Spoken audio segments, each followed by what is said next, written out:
ကောင်းရင်နှမ်းကတ်ကြော်ဖို့အတွက်ပထမဦးဆုံးပဲယူထိုးမယ်ပဲယူထိုးတာမှာကြိုက်တဲ့ပဲကိုသုံးလို့ရတယ်မမီအခုသုံးထားတာကပင်တိုဘင်းဖြစ်ပါတယ်ဈေးကြတော့ကအများကြီးဝယ်ထားတာအဲ့တော့သူ့ကိုတညရေစိမ်ပြီးတော့မှ pressure cooker ထဲမှာနူးဣလာတဲ့အထိပြုတ်မယ်ပြီးရင်အေးခံပြီးတော့ရေစစ်ပြီးတော့အခုလိုမျိုးညက်နေအောင်ထောင်းပေးမယ်ဒါကတော့အုံးစီမမီစီမှာအသင့်ချက်ပြီးသားရှိလို့အုံးစီကိုသုံးတယ်အဲ့ဒီထဲမှာတကြားကလည်းစပွဲစွန်းနဲ့ငါးစွန်းစားကလက်ဖက်ရည်စွန်းတစ်ဝက်ထည့်တယ်ပြီးလို့ရှိရင်ခုနထောင်းထားတဲ့ပဲယိုလေးတွေထည့်ပြီးတော့အားလုံးသမသွားအောင်မှွေပေးလိုက်တာပဲမီးအပူကိုနှိမ့်လိုက်မြင့်လိုက်နဲ့နောက်ဆုံးပဲလေးတွေစီးပြီးပြစ်လာတဲ့အထိကြိုပေးပါမယ်အခုအနေလောက်ဆိုရင်ရပြီသူကအေးလို့ရှိရင်ပို့ပြီးတော့မာလာလိမ့်မယ်ပဲယိုလေးတွေအေးသွားပြီဆိုလို့ရှိရင်အခုလိုအလုံးလေးတွေလုံးထားမယ်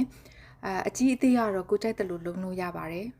ဒါကတော့မမီအသုံးပြုတဲ့ကောင်းချင်းဆန်မှုန့်မှာသူ့ကို90 gram အသုံးပြုပါမယ်။ကောင်းချင်းဆန်မှုန့်ကိုလေးစားလေးနည်းနည်းထည့်ပြီးတော့တကြားရည်အသင့်ကြိုထားတဲ့တကြားရည်နဲ့နေတယ်။နေပြီးလို့ရှိရင်အညီအမျှ9ပိုင်းပိုင်းလိုက်တယ်။ပြီးလို့ရှိရင်ကောင်းချင်းကိုအပြားလေးဖြစ်အောင်လုပ်ပြီးတော့အသင့်လုံးထားတဲ့ပဲယိုလေးတွေထည့်သွားပေးတယ်။မမီအခုလုံးနေတာကိုကြည့်လို့ရှိရင်မမီရဲ့ဒီကောင်းချင်းတိုးကလေးပမာဏနည်းတယ်။ပဲယိုကိုငုံမိအောင်လို့လေတော်တော်စိတ်ရှိလက်ရှိနဲ့ပါးပါးလေးရအောင်လုံးပေးရပါတယ်။တကယ်လို့ကိုကလေအခုမှစလုံးမှာဆိုလို့ရှင်တော့မမီလို့အဲ့လိုကောင်းညင်းသားကိုပါးပါးလေးဖြစ်အောင်မလုပ်နဲ့ထူထူလေးလုပ်အခုမမီက9လုံးလုပ်ထားတယ်ဆိုလို့ရှင်4လုံးပဲလုပ်ပေါ့နော်အဲ့ဒါဆိုကောင်းညင်းသားလေးနည်းနည်းထူသွားလိမ့်မယ်လုံးဝတာပို့ပြီးလွယ်သွားလိမ့်မယ်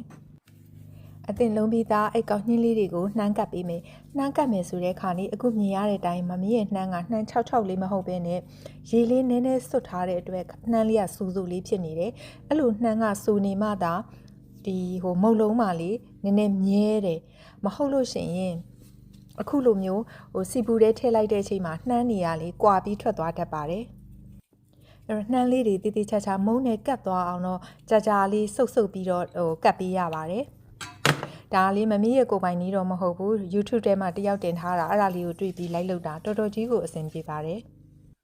နှမ်းကတ်ထားတဲ့ကောင်းနှင်းလုံးလေးတွေကိုစီပူထဲထည့်မယ်အဲ့ဒီစီကလေအရန်ပူတာတော့မဟုတ်ဘူးမီးကမီဒီယမ်လိုးလောက်မှာထားတယ်နောက်ပိုင်းမှာတဖြည်းဖြည်းမီးအပူကိုမြင့်သွားပါမယ်။စီပူကြီးထဲမှာတမ်းထည့်ပြီးတော့ကြော်ရင်ကောင်းညင်းတွေကွဲထွက်ကုန်လိမ့်မယ်။မမီအခုကြော်တာမှာသူများတွေကြော်သလိုကောင်းညင်းအလုံးလေးတွေကိုစီထဲမှာမြုပ်နေအောင်မထည့်ဘူး။စီကိုကတ်စီးနေထားတယ်ခိုထားတယ်။ဒါကြောင့်မလို့အကျက်ညီဖို့အတွက်တော့ဒီအိုးလေးကိုလေအသားအရာလေးလှည့်ပေးရတယ်။နောက်ပိုင်းကောင်းညင်းလုံးလေးတွေပွာလာပြီးဆိုတဲ့ခါကျတော့အိုးမလှေတော့စီစဉ်တတ်လို့အဲ့ခါကျတော့မှအခုတူလေးနဲ့အသားရဟိုဘက်ဒီဘက်ကိုအကျက်ညီအောင်လှန်ပေးတယ်ခပ်ပြော့အနေထားလေးကြိုက်တယ်ဆိုရင်အခုလိုအဝါရောင်လေးတန်းတဲ့အချိန်မှာဆဲပါ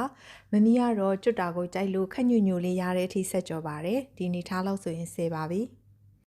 ကောင်းညင်းနေတုန်းကတကြားရည်နဲ့နေတဲ့အတွက်သူကလေပူတုံးမှဆိုင်ပျော့ကြီးအေးသွားမှကျွတ်ကလေးဖြစ်မှာမရှင်းတာတွေရှိတယ်ဆိုရင်တော့ Facebook ထဲမှာလာမေးပါနော်